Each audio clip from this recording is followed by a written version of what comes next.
All right, at this moment, Senate Republicans are considering a bill that will formalize cutting back $9.4 billion pre-approved dollars to multiple federal agencies, and they have until Friday to pass this package.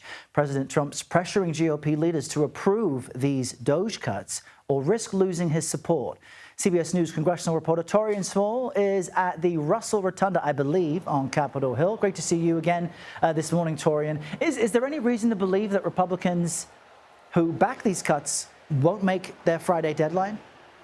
Well, it depends, Arrow. I think we're starting to hear more reservations among the conference, but not a significant amount that would suggest that they just don't have the numbers yet. What we're expecting to happen over the next couple of days is for Senate leadership to talk to those Republicans about what concessions they would like to see made in this legislative package, or whether or not they could stomach the package as is, because the marching orders from House Speaker Mike Johnson to Leader Thune in the Senate is that he does not want to see any changes that would warrant them having to vote it again out of the House because of the very slim majority that he holds there. What we're hearing in terms of reservations are from the likes of Senator Susan Collins of Maine. She has concerns about any changes or cuts to this program that funded AIDS research and resources around the globe that was started under President George W. Bush. There's also some concerns from Republicans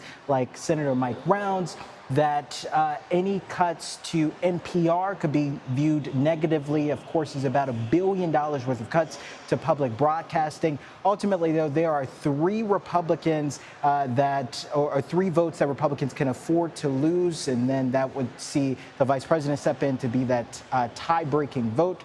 But any more could thwart the progress on this. And again, as you mentioned, Arrow, they have until Friday to get this passed, or else this bill is essentially dead.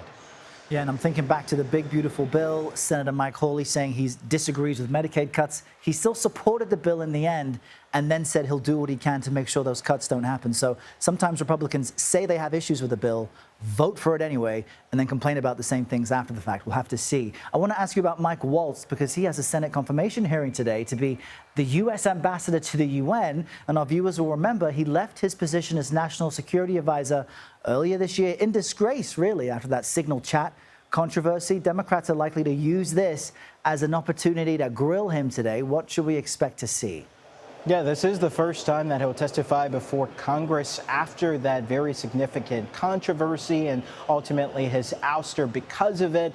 So we're likely to see Democrats really pounce on him for that. But we talked to one Democrat who said that she's open to hear more about exactly what his goals are for this UN position. The person who was tapped before him, that's Congresswoman Elise Stefanik from New York, had a pretty contentious perception of the United Nations and that nomination. She had previously railed against what she called anti-Semitism within the ranks of that organization. So it's interesting to see how exactly he would respond to that and any other questions about the changing view of this position moving forward, especially because Donald Trump, the president, has had some disparaging remarks about the intergovernmental agency. So now it's going to be on him to explain why he feels he's qualified for this, when it was clear that it didn't work out for his last position that he was previously confirmed by this same panel for.